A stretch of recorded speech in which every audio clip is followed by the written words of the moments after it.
Startup failure is never pleasant. But did you know that you can actually make more money and be more successful as a result? Listen to this episode to find out how that works. Welcome to the Tech for Non-Techies podcast. I'm your host, tech entrepreneur, executive coach, and Chicago Booth MBA, Sophia Matveeva. My aim here is to help you have a great career in the digital age. In a time when even your coffee shop has an app, you simply have to speak tech. On this podcast, I share core technology concepts, help you relate them to business outcomes, and most importantly, share practical advice on what you can do to become a digital leader today. If you want to have a great career in the digital age, this podcast is for you. Hello, smart people. How are you today? On a totally unrelated note, I went to see the Cirque du Soleil in London last week, and it was fabulous. If you have never seen them live, I highly recommend you give them a go. And now, I want to tell you about a treat that I have coming up for you in April for free. So I'm going to answer your questions on this very show, but obviously this means that you have to send me your questions. So if you have questions about anything that we cover on the show, like career, entrepreneurship, digital transformation, AI, business strategy in the digital age, and so on, just send them to info@techfornontechies.co. That's info@techfornontechies.co. And I won't read your full name out when I answer your question, but I'll make sure that you'll get an email with the answer so you'll know that I'm answering you and not somebody else. And then that way your anonymity can also be protected. So once again, email your questions to info@techfornontechies.co. This is also in the show notes, and I genuinely cannot wait to hear from you. Okay, and now we have a serious topic today. We're going to cover what to do if your startup fails. And who should listen to this? Well, obviously, if you run a company, you should listen to this. You should listen to this if you are thinking of starting a company, because I often see people get really freaked out when they're starting companies. And in my view, they don't need to be that freaked out. Also, if you're in the midst of startup struggle and you're considering your options, this will help you, because this is basically going to show you that actually you have a lot of options, and so you can stop freaking out. And also, if you're working in a startup and you're worried about its trajectory, this is really useful for you. So for people, also this is useful for people who are considering joining a startup at a senior level, because at a senior level, these lessons are going to apply. So if you're thinking of joining a startup at a very junior level, this is not going to be as applicable. But if you're thinking of starting a company or joining at a senior level, then this is going to be useful. Okay, so let's begin with lesson 1 about what to do if your startup fails. Number 1, do not panic. Startup failure is common. It is not catastrophic. 90% of startups fail. Lots of very successful companies were founded by people whose first startups failed, like Reid Hoffman, who co-founded LinkedIn and sold it for, I think, $26 billion. So don't worry about it. You are in good company. Number 1 is get your financial affairs in order. And if you possibly can, avoid personal bankruptcy. So if I've had to shut down my first company, it wasn't pleasant, but that actually didn't have impact on personal bankruptcy. I didn't have to do that. And really, if you are running a company, make sure to keep your finances as separate from the company as possible. And I know that can be difficult because, as founders, we often end up paying for things ourselves, but basically avoid personal bankruptcy. Of course, you can recover from it, but shutting down your company, that's basically enough of a big deal that you don't need to add another thing to that. Okay, now remember that the skills that you have gained cannot be taught in any MBA program if you have been at a senior level of a startup. Because when you run a company, you have to be decent at lots of things. Not great, but decent. So you have to be decent at accounting. You have to be decent at managing people. You have to be decent at hiring, at product management, at investor relations, at media relations, and so on. Also, You have to know enough about the technology that your team is creating to be able to sell the vision, to be able to sell the product to your customers, to your investors, and so on. And so what I've just told you about, this is a huge, broad range of knowledge. And you can only get this knowledge experientially. You can't just study it. And I've done both. I've done an MBA and I've run a startup. And I've learned so much more from running the startup. And podcasts like mine and courses like mine, they definitely help. So I really recommend to founders and to people in founding teams that you learn as much as you can from experts, but you can't just sit there and learn and from other people and not apply. You really, really learn these lessons through applications. So remember that your failure story can become a powerful differentiator when framed correctly, whether you're starting a company, which is what we're going to cover, or whether you're going to get a corporate job, and we're going to cover that too. And, just on a human level, isn't it better to start something and fail than to never try anything at all? Like, don't you want an interesting life? And remember, there's a significant difference between business failure and personal failure, because the real failure would be not trying anything at all and then also not learning anything from what you've tried. And if you have been in a startup right from the start to the end, you have seen the full life cycle of a business. And most people never do that. And frankly, if you've seen the full life cycle of a business, you've had a truly unique experience that most people never get to have. Okay, so here is some more good news. If your startup fails, you're actually in a very good position for highly lucrative jobs. And two jobs that I'm thinking of right now where they really, really love startup founders are venture capital and product management. So let's begin with product management. I have heard senior product managers at Facebook say that we prefer hiring people who have had experience of creating a product, of building a product and shipping a product. We prefer those people, and even if their startup fails, we prefer those people than to somebody who has an MBA from Harvard and has worked at McKinsey and has taken a product management course. Literally, I've heard this from these people. And you know what? If I were them, I would much prefer somebody who has done the job and learned on the job than somebody who's basically just created a bunch of PowerPoint slides. Because in product management, it's kind of like what we talked about earlier. You have to not only be focused on the customer, you also have to understand enough about the technology. You have to learn how to work with engineers. You have to know how to work with community managers. So if you have created a product, you shipped a product, and you've seen how people use it and you've iterated based on their feedback, actually, you have really, really valuable experience. Venture capital firms also value your first-hand experience. And as I mentioned in the last episode, I've actually heard this rumor about MBAs are starting companies to basically just run them for about 3 years, so then they can go and become VCs with startup experience. Now, I think this is hugely unethical. I don't think you should do that, but I can also see why it works, right? Because failed startup experience is so much more valuable than basically being a banker, than being a McKinsey consultant. Because as we mentioned in my interview with Promise Felon, the venture capitalist I talked to last week, as we were talking about, remember we were talking about operator venture capitalists versus finance venture capitalists. And basically, if you're an operator investor, especially at the early stages, you have so much more to bring to the startups you're investing in, but also you really understand where those underwater rocks lie in a way that people who've only done management by spreadsheet basically can't. So you, as somebody who has worked at a senior level in a startup as a founder or in the senior levels, you understand customer development and product market fit from experience. You've developed rare skills in resource allocation under constraints. You can now speak the language of multiple business functions. You can speak tech, you can speak finance, you can speak sales.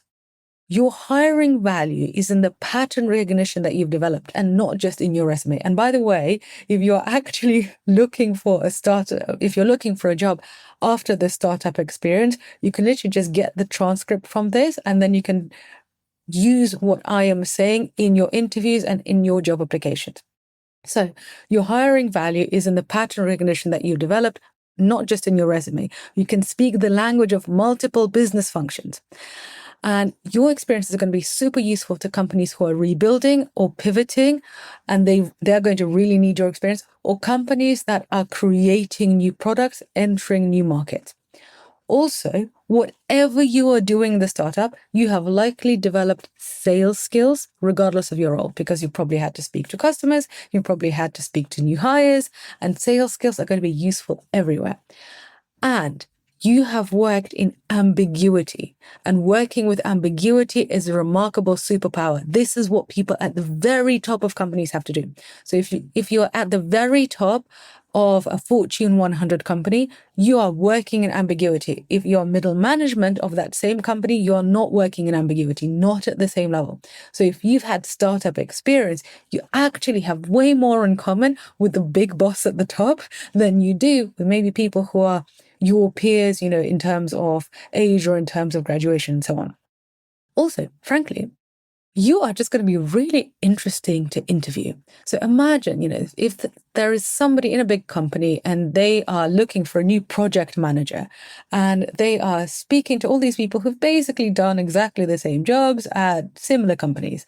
And then you come in, you are going to be just so much more fascinating. Your answers are going to be so much more fascinating. You are going to bring so much more to the table. So you really will stand out. And also, you understand the why behind business decisions, not just the how. So you are not just an implementer, you are also a strategist. And this is C-suite level thinking. And, I honestly found that after my startup experience, I've been able to connect and to understand people who are managing big companies kind of much, much more quickly than, say, people who graduated from business school at the same time as I did, just because my startup experience was a massive career accelerator. So for those of you who don't know, I started my first company after I graduated from business school. So I worked in the media, then I worked in private equity in London. Then I went to Chicago Booth, got my MBA there, started my first tech company, and shut that down during the pandemic, because the pandemic completely killed our use case. And then straight from that, I started Tech for Non-Techies. And Tech for Non-Techies is basically going so much better. And I'd say one of the key lessons from that is there is this kind of startup tuition that has to be paid. So if you're starting a company for the first time, it doesn't matter how old you are, there are just some similar mistakes that you're probably going to make. And this is what kind of accelerators and courses try to help you with, because a lot of founders make similar mistakes. So once you've done that, once you've paid your startup tuition, you've learned those core lessons, starting a second company actually can be easier. And so what I've done is I started another company, and this company is going much better. So what I have noticed as well is when people end their first startup journey, a lot of the time they don't dive into starting another company straight away. And frankly, a lot of the time it's because they're burnt out from the startup journey and they want to get their finances in order. So I've often seen that people decide, okay, I want to be an entrepreneur. I'm going to be a founder. And so they create a company and they do that for a while, and then that doesn't work out. And then they think, okay, my peers, they are working in corporates, they have savings, maybe they have mortgages. I don't. I really need to figure that out. I need to sort that out. And so they go into the corporate world and they basically get some money. And then they carry on feeding their entrepreneurial drive, and then eventually they start another company. So I've seen this happen over and over again. And often what I see is that when people are starting their second company, they are more confident, they are more calm, and also they kind of don't have these mad stars in their eyes, because they're kind of more realistic about what it's going to take and what it's going to be like. And did you know that successful founders are usually in their 40s? So, Mark Zuckerberg is an outlier with his dropout credentials. So successful founders are usually people in their 40s. And so if there's a startup founder in their 40s and it's not their first startup, well, it makes sense, right? They probably started something in their 20s, in their 30s, that didn't work out. They learned from that. Maybe they worked in corporate, increased their financial capabilities, improved their network, and tried again. So, if you decide to start another company, you are frankly more likely to succeed on your second or even your third time around. And Silicon Valley VCs, they prefer founders with failure experience.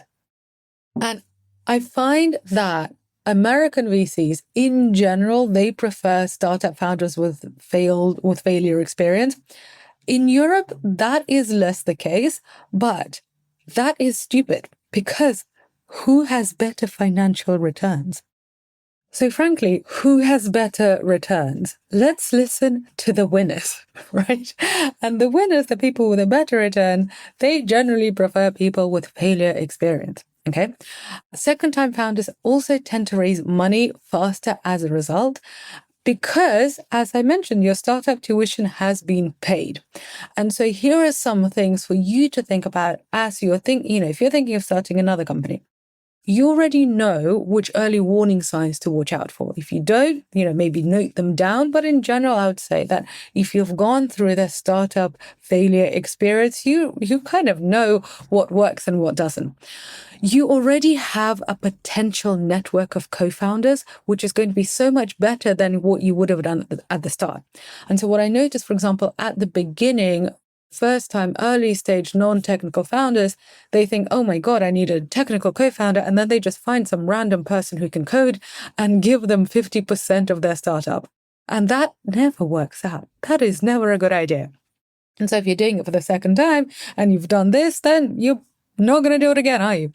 Okay. You also really know which metrics matter versus vanity metrics. So for example, in my second company now, I am really laser focused on customer lifetime value. I'm really focused on bringing cash in. I'm also really focused on getting invoices paid. And this is so much more important than downloads, than likes, than shares, and all of this. Like, that's absolutely delightful. Thank you very much. But money matters. And so I know I now am so much more focused on these metrics than, frankly, I used to be. And also, if you're going to start another company, you know how to be properly capital efficient because you've already been through that experience. You know how to basically watch the pennies. And so your understanding of unit economics is practical, not just theoretical. And you basically know what works in terms of customer acquisition, in terms of hiring, and so on. And you've really developed your instincts. And startup experience, it's experiential. This is where you develop your instincts. You cannot develop your instincts from reading a book about startups. You cannot develop your instincts from just taking a course. You have to do the thing. And here are some examples of people who have gone on to be remarkably successful after not having a great start. So Reid Hoffman, as I told you, he started a company called SocialNet in 1997, and he basically just it didn't work out, so it was kind of abandoned. And then he joined PayPal as an executive, where he played a key role before it got acquired. And then he co-founded LinkedIn, which was acquired by Microsoft for $26.2 billion. Okay, not bad. Here's another example. Evan Williams, the co-founder of Twitter.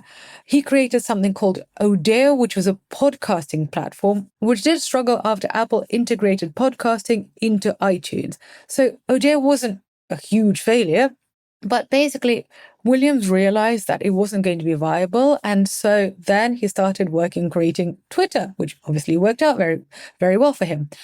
And here's another example, a guy called Max Levchin. He is kind of Silicon Valley nobility, and he's also one of the PayPal mafia. And he created a bunch of startups. So he created something called Net Meridian Software. He created SponsorNet New Media. These didn't work. And then he created a third company, and his third company called Confinity basically ended up merging with Elon Musk's X.com, which then became PayPal. So you see, by the third startup, things worked out for him. So, and all of these examples that I just gave you, they're all Silicon Valley people. And this is why in Silicon Valley, they see these examples and they're like, oh, okay, your first startup didn't work out. Your second startup didn't work out. What have you learned? What are you going to do differently as a result? Let's talk. Okay. Whichever route you're going to go down, whether you're going to do some consulting, whether you're going to get a corporate job, whether you're going to start another company, you need to use your founder network and your personal brand, because the investor relationships that you've built, they won't disappear when your company does. Your relationships with your vendors, with your partners, even with your competitors, they can be relationships that you can use for your next step. And also remember, your failure gives you permission to reach out to your network and basically ask them for help and say, I'm open to opportunities. This is what I can do. Would you like to have a conversation? And you probably built thought leadership content. If you haven't, you should be doing it. But essentially, you should have established yourself as an innovator, as a digital innovator, in a specific industry. And then that is going to be something that's going to be really, really useful as you start on your next adventure. And remember that other founders are also going to value your battle scars. So I often have founders that speak to me about, okay, so what was it like when you had to wind down a company? And it's something that people don't necessarily want to do, but it is also really, really valuable experience to share. So that network and that experience and that personal brand that you've been building as a founder, this is something that is going to pay dividends if the startup doesn't work out.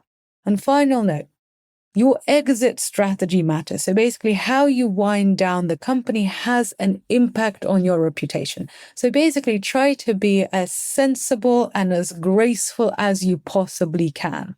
So if there's any capital that's unused, return it to investors if possible. Proper handoffs and customer care during shutdown, they really, really matter. So notify people as early as you possibly can, because the grace with which you handle failure often determines future opportunities. So I'm actually friends with some of the people who are my last investors. I am still in touch with people who are in my company.